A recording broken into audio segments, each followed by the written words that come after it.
اشہد ان لا الہ الا اللہ وحدہ لا شریک لہ واشہد ان محمدا عبدہ ورسولہ اما بعد فاعوذ باللہ من الشیطان الرجیم بسم اللہ الرحمن الرحیم الحمد للہ رب العالمین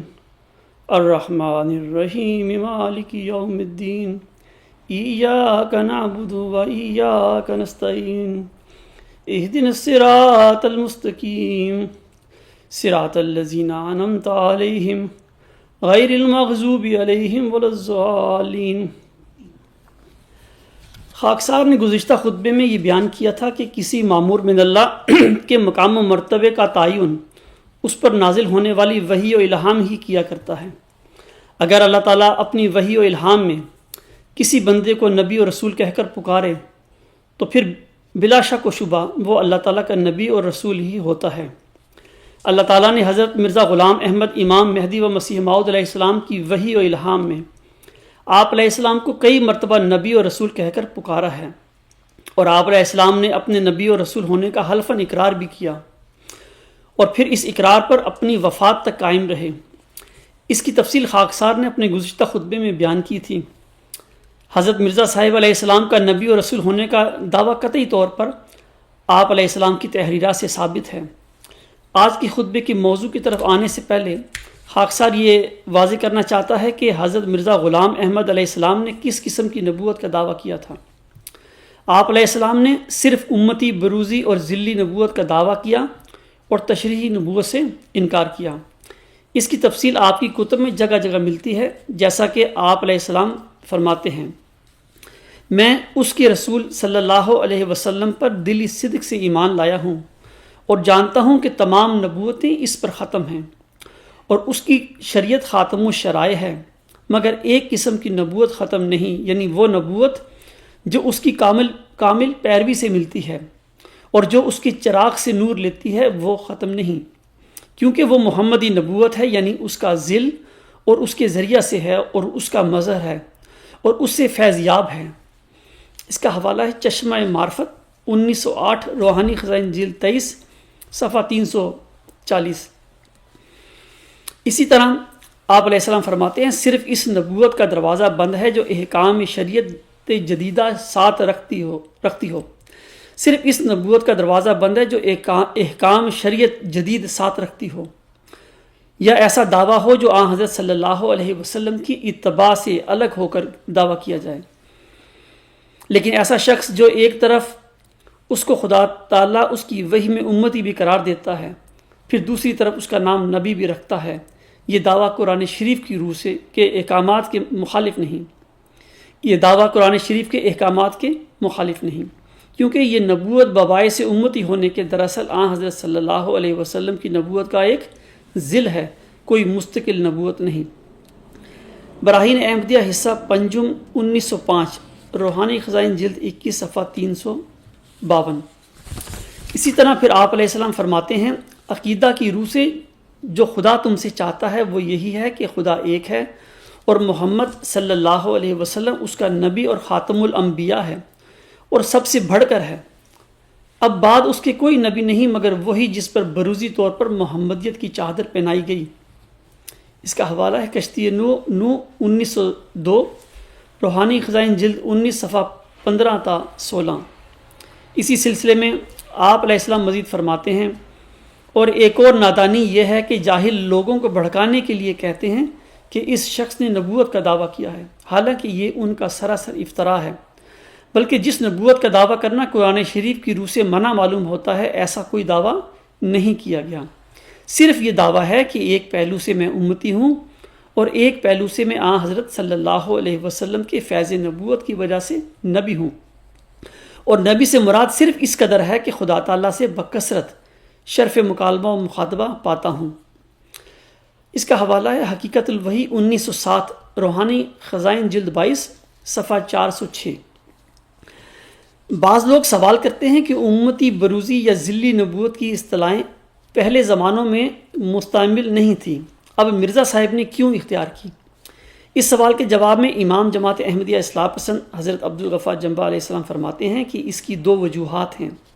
اول یہ کہ حضرت صلی اللہ علیہ وسلم سے پہلے کوئی نبی بھی خاتم النبیین نہیں تھا، اور نہ ہی کوئی ایسا نبی آیا جس کو تمام دنیا کے لیے بھیجا گیا ہو۔ دوم یہ کہ علمی ترقی کے ساتھ ساتھ بعض نئی اصطلاحیں بھی وجود میں آتی ہیں، اور یہ کوئی قابل اعتراض بات نہیں ہے۔ عالم اسلام میں انقطاع نبوت کے حق میں قرآن پاک کی یہ آیت پیش کی جاتی ہے، ما کان محمد ابا احد من رجالکم ولکن رسول اللہ و خاتم النبیین وکان اللہ بکل شیء علیما۔ احزاب 41۔ یعنی محمد صلی اللہ علیہ وسلم تمہارے جوان مردوں میں سے کسی کے باپ نہیں، لیکن اللہ کے رسول اور خاتم النبیین ہیں، اور اللہ ہر ایک چیز سے خوب آگاہ ہے۔ اب اس آیت میں خاتم النبیین یا نبیوں کا خاتم ہونے سے اللہ تعالیٰ کی کیا مراد تھی، اس کا حقیقی علم صرف اللہ تعالیٰ کو ہے۔ اس ضمن میں ایک حدیث پیش کی جاتی ہے کہ حضرت صلی اللہ علیہ وسلم فرماتے ہیں، حضرت ثوبان رضی اللہ تعالیٰ عنہ بیان کرتے ہیں کہ رسول اللہ صلی اللہ علیہ وسلم نے فرمایا کہ میری امت میں 30 جھوٹے خروج کریں گے، وہ سب کے سب دعویٰ کریں گے کہ وہ نبی ہیں، حالانکہ میں خاتم النبیین ہوں، میرے بعد کوئی نبی نہیں۔ اب اس حدیث میں بظاہر حضرت صلی اللہ علیہ وسلم نے خاتم النبیین کے یہی معنی فرمائے ہیں کہ میرے بعد کوئی نبی نہیں، اور اسی وجہ سے بعض لوگوں نے ختم نبوت کا غلط عقیدہ بنا لیا۔ اب اگر حضرت صلی اللہ علیہ وسلم کی اس حدیث سے یہ مراد لیا جائے کہ آپ صلی اللہ علیہ وسلم زمانے کے لحاظ سے آخری نبی تھے، اور آپ کے بعد اللہ تعالیٰ کسی کو نبی نہیں بنائے گا، تو ان معنی کو ایک دوسری حدیث غلط ٹھہراتی ہے۔ ام المومنین حضرت عائشہ صدیقہ رضی اللہ تعالی عنہا ارشاد فرماتی ہیں، قولوا انہ خاتم الانبیاء ولا تقولوا لا نبی بعدہ۔ اس کا حوالہ ہے در منشور جلد 5 صفحہ 104 بحوالہ دینی معلومات صفحہ 19۔ سورۃ احزاب میں اللہ تعالیٰ نے آپ صلی اللہ علیہ وسلم کو خاتم النبیین کے لقب سے سرفراز فرمایا ہے۔ اب اگر خاتم النبیین سے یہ مراد لیں کہ حضرت صلی اللہ علیہ وسلم زمانے کے لحاظ سے آخری نبی ہیں،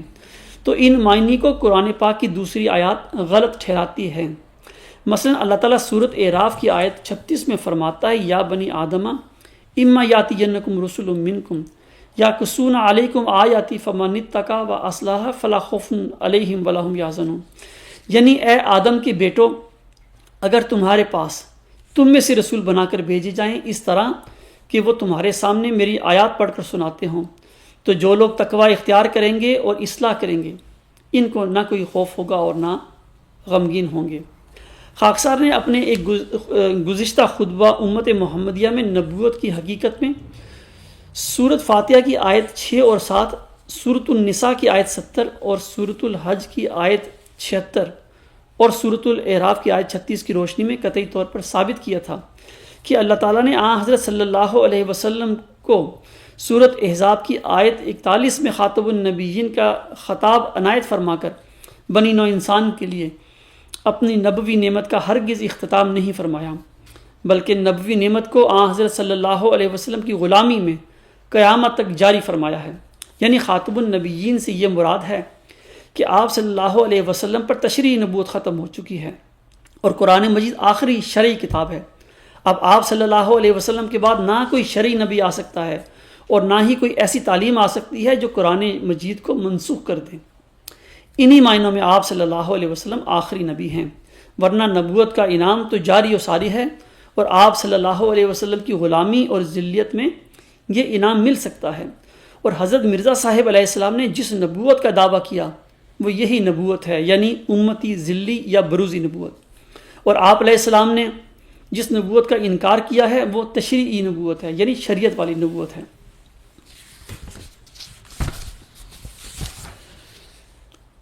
حضرت ابراہیم اور حضرت اسماعیل علیہ السلام جب خانہ کعبہ کی تعمیر کر رہے تھے تو وہ اللہ تعالیٰ کی حضور یہ دعا کرتے تھے کہ ربنا وجعلنا مسلمین لک ومن ذریتنا امۃ مسلمۃ لک وارنا مناسکنا وتب علینا انک انت التواب الرحیم۔ ربنا وابعث فیہم رسولا منہم یتلو علیہم آیاتک ویعلمہم الکتاب والحکمہ ویزکیہم انک انت العزیز الحکیم۔ یعنی اے ہمارے رب، ہمیں اپنے 2 فرما بردار بندے بنا دیں، اور ہماری ذریت میں سے بھی اپنی ایک فرما بردار امت پیدا کر دے اور ہمیں اپنی عبادتوں اور قربانیوں کے طریق سکھا اور ہم پر توبہ قبول کرتے ہوئے جھک جا۔ یقیناً تو ہی بہت توبہ قبول کرنے والا اور بار بار رحم کرنے والا ہے۔ اور اے ہمارے رب، تو انہی میں سے ایک عظیم رسول مبعوث کر جو ان پر تیری آیات کی تلاوت کرے اور انہیں کتاب کی تعلیم دے اور اس کی حکمت بھی سکھائے اور ان کا تزکیہ کر دے۔ یقیناً تو ہی کامل غلبہ والا اور حکمت والا ہے۔ اللہ تعالیٰ نے حضرت ابراہیم اور حضرت اسماعیل علیہ السلام کی دعا کی قبولیت کے نتیجے میں حضرت صلی اللہ علیہ وسلم کو تمام بنی نوع انسان کی طرف مبعوث فرما کر عملی طور پر ایک عالمی امت کی بنیاد رکھی، اور حضرت صلی اللہ علیہ وسلم اس امت کے امام اور خاتم النبیین ہیں۔ جب حضرت ابراہیم علیہ السلام اللہ تعالیٰ کی طرف سے آزمائش میں پورے اترے تو اللہ تعالیٰ نے آپ سے فرمایا تھا کہ اے ابراہیم، میں یقیناً تجھے لوگوں کے لیے ایک عظیم امام بنانے والا ہوں۔ اس پر حضرت ابراہیم علیہ السلام نے اللہ تعالیٰ سے عرض کیا کہ اے اللہ، میری ذریت میں سے بھی امام بنائیو۔ اس پر اللہ نے فرمایا کہ ہاں، مگر تیری ذریت میں سے جو ظالم ہوں گے انہیں میں ہرگز امام نہیں بناؤں گا۔ ہم سب جانتے ہیں کہ پھر اللہ تعالیٰ نے آپ علیہ السلام کی ذریت میں سے بہت امام پیدا کیے۔ یہ سب امام اللہ تعالیٰ کی طرف سے ہدایت پا کر لوگوں کو ہدایت دیتے تھے۔ چنانچہ اللہ تعالیٰ سورۃ الانبیاء کی آیت 74 میں فرماتا ہے وَوَهَبْنَا لَهُ إِسْحَاقَ وَيَعْقُوبَ نَافِلًا وَكُلًّا جَعَلْنَا الصَّالِحِينَ وَجَعَلْنَاهُمْ أَئِمَّةً يَهْدُونَ بِأَمْرِنَا وَأَوْحَيْنَا إِلَيْهِمْ فِعْلَ الْخَيْرَاتِ وَإِقَامَ الصَّلَاةِ وَإِيتَاءَ الزَّكَاةِ وَكَانُوا لَنَا عَابِدِينَ۔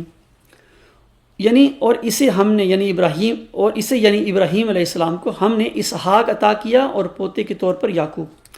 اور سب کو ہم نے پاک باز بنایا تھا، اور ہم نے انہیں ایسے امام بنایا جو ہمارے حکم سے ہدایت دیتے تھے، اور ہم انہیں اچھی باتیں کرنے اور نماز قائم کرنے اور زکوٰۃ دینے کی وحی کرتے تھے، اور وہ ہماری عبادت کرنے والے تھے۔ حضور صلی اللہ علیہ وسلم اپنی ایک حدیث میں فرماتے ہیں کہ بنی اسرائیل میں جب ایک نبی وفات پا جاتا تھا تو اللہ تعالیٰ اس کی جگہ دوسرا نبی مبعوث فرما دیتا تھا۔ جماعت یا امت تو کہتے ہی ایسے گروہ کو ہیں جو با امام ہو۔ یہ کیسے ممکن ہے کہ اللہ تعالیٰ حضور صلی اللہ علیہ وسلم کے بعد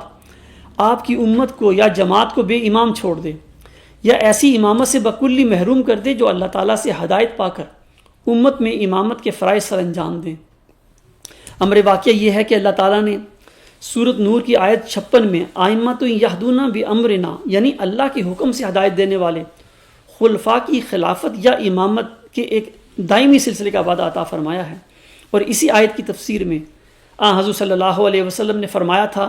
کہ خدا تعالیٰ ہر صدی کے سر پر اس امت کے لیے ایک شخص کو مبعوث فرمائے گا جو اس کے لیے دین کو تازہ کرے گا۔ علاوہ اس کے حضور صلی اللہ علیہ وسلم نے اپنے بعد ایک امام مہدی اور امام مہدی علیہ السلام کے بعد ایک مسیح ابن مریم کے مبعوث ہونے کی بشارت بھی امت کو بخشی ہوئی ہیں۔ حضور صلی اللہ علیہ وسلم کے بعد حضرت عمر بن عبدالعزیز رحمۃ اللہ علیہ اس سلسلہ مجددین کے پہلے مظہر تھے، اور حضرت مرزا غلام احمد علیہ السلام اسی سلسلے کے 13ویں مظہر تھے۔ امام جماعت احمدیہ اصلاح پسند حضرت عبدالغفار جنبہ علیہ السلام مود ذکی غلام مسیح الزماں اور 15ویں صدی ہجری کے، یعنی اس موجودہ صدی ہجری کے مود مجدد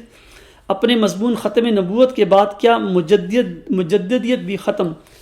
میں فرماتے ہیں۔ آپ فرماتے ہیں جہاں تک ختم نبوت کا تعلق ہے تو حضرت مہدی و مسیح موعود علیہ السلام شروع سے ہی حیات مسیح ناصری کے عقیدے کی طرح ختم نبوت یعنی حضرت صلی اللہ علیہ وسلم کے بعد کوئی نبی نہیں آ سکتا کہ بھی قائل تھے، اور آپ علیہ السلام کی ابتدائی تحریرات سے اس کا جگہ جگہ اس کا ذکر موجود ہے۔ لیکن بعد ازاں اللہ تعالیٰ نے جس طرح حیات مسیح ناصری ایسے غلط عقیدے کا آپ علیہ السلام پر انکشاف فرمایا، اسی طرح ختم نبوت کے غلط عقیدے کا بھی آپ علیہ السلام پر انکشاف فرما دیا۔ آپ علیہ السلام نے بڑی وضاحت سے امت مسلمہ کو بتایا کہ کس قسم کی نبوت حضرت صلی اللہ علیہ وسلم پر ختم ہو گئی اور کس قسم کا فیضان نبوت جاری ہے۔ آیت خاتم النبیین کی بدولت اگر امت محمدیہ میں ختم نبوت کا غلط عقیدہ پیدا ہو گیا تو اس کی وجہ تو صاف ظاہر ہے کہ علماء امت نے ان الفاظ کے ظاہری معنی پر پنجہ مارا، لیکن حضرت مہدی و مسیح موعود علیہ السلام کے بعد جماعت احمدیہ میں ختم مجددیت کا غلط عقیدہ گھڑنے کی بظاہر کوئی وجہ نظر نہیں آتی، کیونکہ مجددیت کے متعلق آپ علیہ السلام نے بڑے واضح رنگ میں فرمایا ہے کہ یہ سلسلہ قیامت تک منقطع نہیں ہوگا، اور جس طرح حضور صلی اللہ علیہ وسلم نے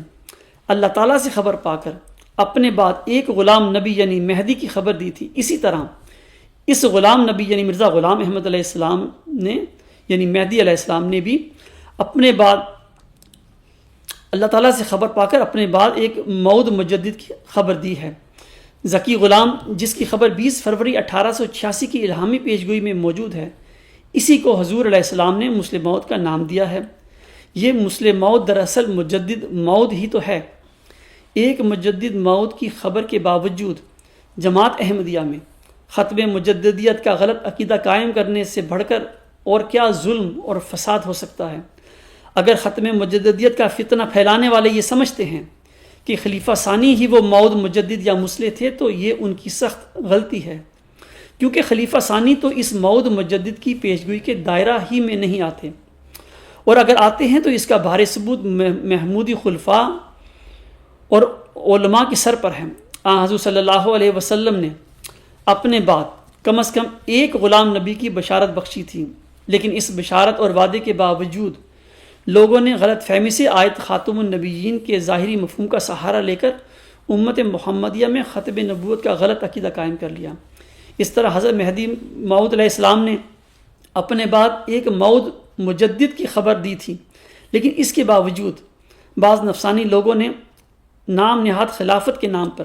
ختم مجددیت کا جھوٹا عقیدہ قائم کر لیا۔ اگر حضرت مہدی و مسیح موعود علیہ السلام نے قدرت ثانیہ کا ذکر اپنی آخری عمر میں ایک چھوٹے سے رسالہ میں فرمایا ہے تو مجددیت اور اپنی موعود مجدد اور مصلح کا اپنی کتب میں سینکڑوں دفعہ ذکر فرمایا ہے۔ جس انتخابی امامت یا خلافت کا آپ نے اپنے رسالہ الوصیت کے حاشیہ میں ایک دفعہ ذکر فرمایا ہے، اور اس ذکر کے ساتھ ہی اس رسالہ میں اپنے موعود روحانی فرزند یعنی ذکی غلام کے روح القدس پا کر کھڑے ہونے کا بھی ذکر فرما دیا، تو پھر کیا یہ دیانتداری ہے کہ اپنے ذاتی مفادات کی خاطر اس انتخابی خلافت کو تو اس طرح ذکر کیا جائے کہ یہ دائمی ہے، اور اس عظیم مجدد موت کا راستہ روکنے کے لیے ختم مجددیت کا فتنہ گھڑ دیا جائے؟ ختم نبوت کی طرح یہی وہ فتنہ عظیم ہے جس کی سرکوبی کے لیے اس موعود مجدد نے سابقہ مجددین کی طرح 15ویں صدی کے سر پر نزول فرمانا تھا۔ اس موعود ذکی غلام کی خبر حضور علیہ السلام کے الہام اور کلام میں اس طرح درج ہے۔ آپ علیہ السلام فرماتے ہیں، خدائے رحیم و کریم بزرگ و برتر جو ہر چیز پر قادر ہے جل شانہ و اعلیٰ اسمہ نے اپنے الہام سے مخاطب کر کے فرمایا کہ میں تجھے ایک رحمت کا نشان دیتا ہوں، اسی کے موافق جو تو نے مجھ سے مانگا، سو میں نے تیری تضرعات کو سنا اور تیری دعاؤں کو اپنی رحمت سے بپایا قبولیت جگہ دی، اور تیرے سفر کو جو ہوشیار پور اور لدھیانہ کا سفر ہے تیرے لیے مبارک کر دیا، سو قدرت اور رحمت اور قربت کا نشان تجھے دیا جاتا ہے، فضل اور احسان کا نشان تجھے عطا ہوتا ہے، فتح اور ظفر کی کلید تجھے ملتی ہے، اے مظفر تجھ پر سلام، خدا نے یہ کہا تھا وہ جو زندگی کے خواہاں ہیں موت کی پنجہ سے نجات پاویں، اور وہ جو قبروں میں دبے پڑے ہیں باہر آویں، تا دین اسلام کا شرف اور کلام اللہ کا مرتبہ لوگوں پر ظاہر ہو، اور تا حق اپنی تمام برکتوں کے ساتھ آ جائے اور باطل اپنی تمام نحوستوں کے ساتھ بھاگ جائے، اور تا لوگ سمجھیں کہ میں قادر ہوں، جو چاہتا ہوں کرتا ہوں، اور تا وہ یقین لائیں کہ میں تیرے ساتھ ہوں، اور تا انہیں جو خدا کے وجود پر ایمان نہیں لاتے اور خدا کے دین اور اس کی کتاب اور اس کے پاک رسول محمد مصطفیٰ صلی اللہ علیہ وسلم کو انکار اور تکذیب کی نگاہ سے دیکھتے ہیں، ایک کھلی نشانی ملے اور مجرموں کی راہ ظاہر ہو جائے۔ سو تجھے بشارت ہو کہ ایک وجی اور پاک لڑکا تجھے دیا جائے گا، ایک ذکی غلام تجھے ملے گا۔ یہاں حضور علیہ السلام ذکی غلام کے ساتھ بریکٹ میں لڑکا لکھتے ہیں، یعنی ایک ذکی غلام لڑکا تجھے ملے گا، وہ لڑکا تیرے ہی تخم سے تیری ہی ذریت و نسل ہوگا، خوبصورت پاک لڑکا تمہارا مہمان آتا ہے، اس کا نام ان موائل اور بشیر بھی ہے۔ اس کو مقدس روح دی گئی ہے اور وہ رجس سے پاک ہے، وہ نور اللہ ہے۔ مبارک وہ جو آسمان سے آتا ہے، اس کے ساتھ فضل ہے جو اس کے آنے کے ساتھ آئے گا۔ وہ صاحب شکوہ اور عظمت اور دولت ہوگا۔ وہ دنیا میں آئے گا اور اپنے مسیحی نفس اور روح الحق کی برکت سے بہتوں کو بیماریوں سے صاف کرے گا۔ وہ کلمۃ اللہ ہے، کیونکہ خدا کی رحمت و غیوری نے اسے کلمہ تمجید سے بھیجا ہے۔ وہ سخت ذہین و فہیم ہوگا اور دل کا حلیم اور علوم ظاہری و باطنی سے پر کیا جائے گا، اور وہ 3 کو 4 کرنے والا ہوگا۔ حضور علیہ السلام یہاں بریکٹ میں لکھتے ہیں، اس کے معنی سمجھ میں نہیں آئے۔ دوشنبہ ہے، مبارک دوشنبہ، فرزند دلبند گرامی ارجمند، مظہر الاول والآخر، مظہر الحق والعلا، کان اللہ نازل من السما، جس کا نزول بہت مبارک اور جلال الہی کے ظہور کا موجب ہوگا۔ نور آتا ہے نور، جس کو خدا نے اپنی رضامندی کے عطر سے ممسو کیا۔ ہم اس میں اپنی روح ڈالیں گے اور خدا کا سایہ اس کے سر پر ہوگا۔ وہ جلد جلد بڑھے گا اور اسیروں کی رستگاری کا موجب ہوگا، اور دنیا کے کناروں تک شہرت پائے گا، اور قومیں اس سے برکت پائیں گی۔ تب اپنے نفسی نقطۂ آسمان کی طرف اٹھایا جائے گا۔ وکانا امر مقضیہ، اس کا حوالہ ہے تذکرہ صفحہ 109۔ اسی طرح حضور علیہ السلام مزید فرماتے ہیں، بالآخر ہم یہ بھی ظاہر کرنا چاہتے ہیں کہ ہمیں اس سے انکار نہیں بالآخر ہم یہ بھی ظاہر کرنا چاہتے ہیں کہ ہمیں اس سے انکار نہیں کہ ہمارے بعد کوئی اور بھی مسیح کا مثیل بن کر آوے، کیونکہ نبیوں کے مثیل دنیا میں ہوتے رہتے ہیں، بلکہ خدا تعالیٰ نے ایک قطعی اور یقینی پیشگوئی میں میرے پر ظاہر کر رکھا ہے کہ میری ہی ذریت سے ایک شخص پیدا ہوگا جس کو کئی باتوں میں مسیح سے مشابہت ہوگی۔ وہ آسمان سے اترے گا اور زمین والوں کی راہ سیدھی کر دے گا۔ وہ اسیروں کو رستگاری بخشے گا اور ان کو جو شبہات کی زنجیروں میں مقید ہے رہائی دے گا۔ فرزند دلمند گرامی ارجمند، مظہر الحق والعلا، کان اللہ نازل من السما۔ ازالۂ اوہام 1891، روحانی خزائن جلد 3، صفحہ 179 تا 180۔ اسی طرح آپ علیہ السلام ایک دوسری جگہ فرماتے ہیں، اس مسیح کو بھی یاد رکھو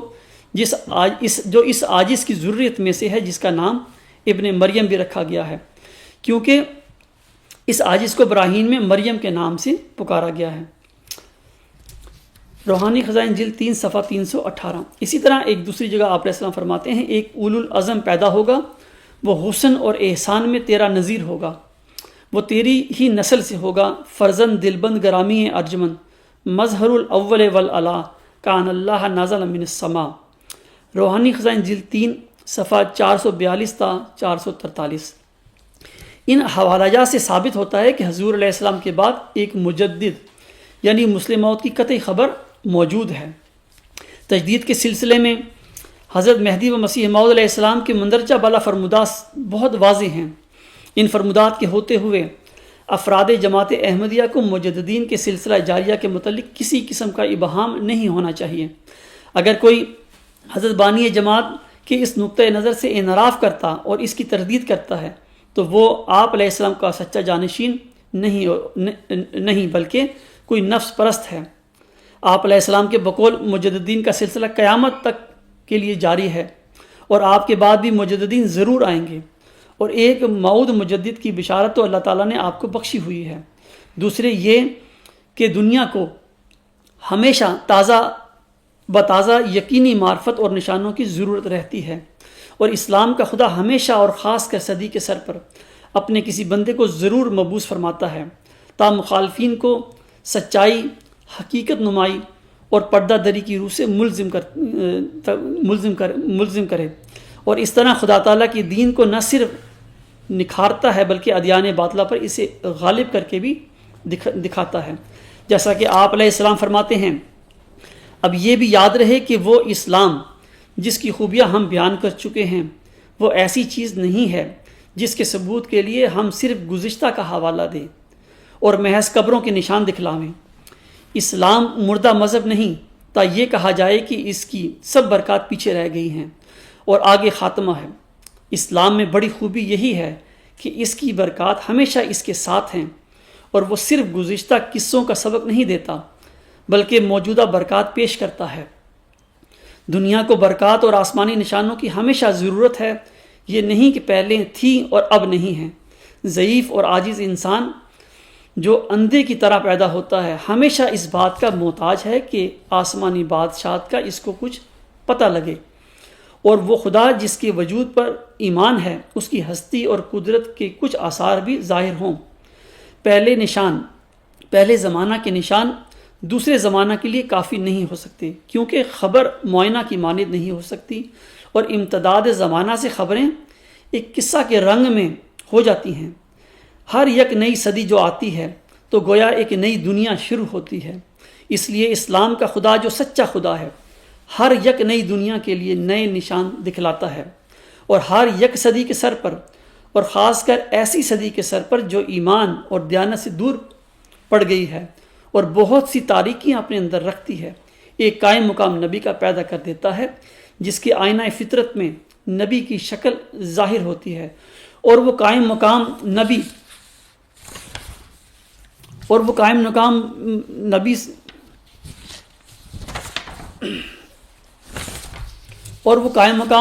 مطبوع کے کمالات کو اپنے وجود کے توسط سے لوگوں کو دکھلاتا ہے، اور تمام مخالفوں کو سچائی اور حقیقت نمائی اور پردہ دری کی روح سے ملزم کرتا ہے۔ سچائی کی روح سے اس طرح کہ وہ سچے نبی پر ایمان نہ لائے، پس وہ دکھلاتا ہے کہ وہ نبی سچا تھا، اور اس کی سچائی پر آسمانی نشان یہ ہیں، اور حقیقت نمائی کی روح سے اس طرح کہ وہ اس نبی مطبوع کے تمام مغلقات دین کا حل کر کے دکھلا دیتا ہے، اور تمام شبہات اور اعتراضات کا استحصال کر دیتا ہے، اور پردہ دری کی روح سے اس طرح کہ وہ مخالفوں کے تمام پردے پھاڑ دیتا ہے، اور دنیا کو دکھلا دیتا ہے کہ وہ کیسے بیوقوف اور معرف دین کو نہ سمجھنے والے اور غفلت اور جہالت اور تاریکی میں گرنے والے اور جناب الہی سے دور و مہجور ہیں۔ اس کمال کا آدمی ہمیشہ مکالمہ الہیہ کا خلط پا کر آتا ہے، اور ذکی اور مبارک اور مستجاب الدعوات ہوتا ہے، اور نہایت صفائی سے ان باتوں کو ثابت کر کے دکھلا دیتا ہے کہ خدا ہے، اور وہ قادر اور بصیر اور سمیع اور علیم اور مدبر بالارادہ ہے، اور در حقیقت دعائیں قبول ہوتی ہیں اور اہل اللہ سے خارق ظاہر ہوتے ہیں۔ پس صرف اتنا ہی نہیں کہ وہ آپ ہی معرفت الہیہ سے مالا مال ہے، بلکہ اس کے زمانہ میں دنیا کا ایمان عام طور پر ایک دوسرا رنگ پکڑ لیتا ہے، اور وہ تمام خارق جن سے دنیا کے لوگ منکر تھے اور ان پر ہنستے تھے اور ان کو خلاف فلسفہ اور نیچر سمجھتے تھے، یا اگر بہت نرمی کرتے تھے تو بطور ایک قصہ اور کہانی کے ان کو مانتے تھے، اب اس کے آنے سے اور اس کے عجائبات ظاہر ہونے سے نہ صرف قبول ہی کرتے ہیں بلکہ اپنی پہلی حالت پر روتے اور تعصب کرتے ہیں کہ وہ کیسی نادانی تھی جس کو ہم عقل مندی سمجھتے تھے، اور وہ کیسی بیوقوفی تھی جس کو ہم علم اور حکمت اور قانون قدرت خیال کرتے تھے۔ غرض وہ خلق اللہ پر ایک شعلہ کی طرح گرتا ہے اور سب کو کم و بیش حسب استعداد مختلفہ اپنے رنگ میں لے لیتا ہے، اگرچہ وہ اوائل میں آزمایا جاتا ہے اور تکالیف میں ڈالا جاتا ہے، اور لوگ طرح طرح کے دکھ اس کو دیتے ہیں اور طرح طرح کی باتیں اس کے حق میں کہتے ہیں، اور انواع و اقسام کے طریقوں سے اس کو ستاتے ہیں اور اس کی ذلت ثابت کرنا چاہتے ہیں، لیکن چونکہ وہ برہان حق اپنے ساتھ رکھتا ہے اس لیے آخر ان سب پر غالب آتا ہے، اور اس کی سچائی کی کرنیں بڑے زور سے دنیا میں پھیلتی ہیں، اور جب خدا تعالیٰ دیکھتا ہے کہ زمین اس کی صداقت پر گواہی نہیں دیتی تب آسمان والوں کو حکم کرتا ہے کہ وہ گواہی دیں، سو اس کے لیے ایک روشن گواہی خارق کے رنگ میں، دواؤں کے قبول ہونے کے رنگ میں اور حقائق و معرف کے رنگ میں آسمان سے اترتی ہے، اور وہ گواہی بہروں اور گونگوں اور اندھوں تک پہنچتی ہے، اور بتھیرے ہیں جو اس وقت حق اور سچائی کی طرف کھینچے جاتے ہیں، مگر مبارک وہ جو پہلے قبول کر لیتے ہیں، کیونکہ ان کو بوجہ نیک زن اور قوت ایمان کی صدیقوں کی شان کا ایک حصہ ملتا ہے، اور یہ اس کا فضل ہے جس پر چاہے کرے۔ روحانی خزائن جلد 5 صفحہ 245 تا 251۔ ہم دیکھتے ہیں کہ اللہ تعالیٰ نے جس طرح اللہ تعالیٰ نے اس صدی میں حضرت امام مہدی و مسیح موعود علیہ الصلوۃ والسلام کو جو پیشگوئی مسلم موت دی تھی اس کو پورا کرتے ہوئے کس شان سے اس زمانے کے موعود مجدد اور مسلم موعود اور ذکی غلام کو مبعوث فرما کر جماعت احمدیہ میں پیدا ہونے والے فتنے، اس صدی میں پیدا ہونے والے فتنوں کا حل کر دیا ہے۔ آپ اپنے دلائل کے ساتھ میدان میں کھڑے ہیں، اور جماعت احمدیہ کے علماء، ان کے خلفاء، نام نہاد خلفاء میدان میں آنے کو تیار نہیں ہیں، تو اور طرح طرح کے فتنے جماعت میں پیدا کر چکے ہیں، جن میں سے ایک فتنہ ختم مجددیت کا ہے، اور دوسرا فتنہ خلیفہ نائب جو ہے وہ انتخابی اس کو خدا بناتا ہے، اور اس طرح کے دیگر فتنوں میں جماعت کو انہوں نے ڈالا ہوا ہے۔ تو اللہ تعالیٰ سے ہماری دعا ہے کہ اللہ تعالیٰ ہمارے احمدی بہنوں، بھائیوں اور بزرگوں کی آنکھیں کھولے، اور انہیں امام وقت حضرت عبدالغفار جنبہ علیہ السلام کے دعوے کو سمجھنے کی توفیق عطا فرمائے۔ وآخر دعوانا ان الحمدللہ رب العالمین۔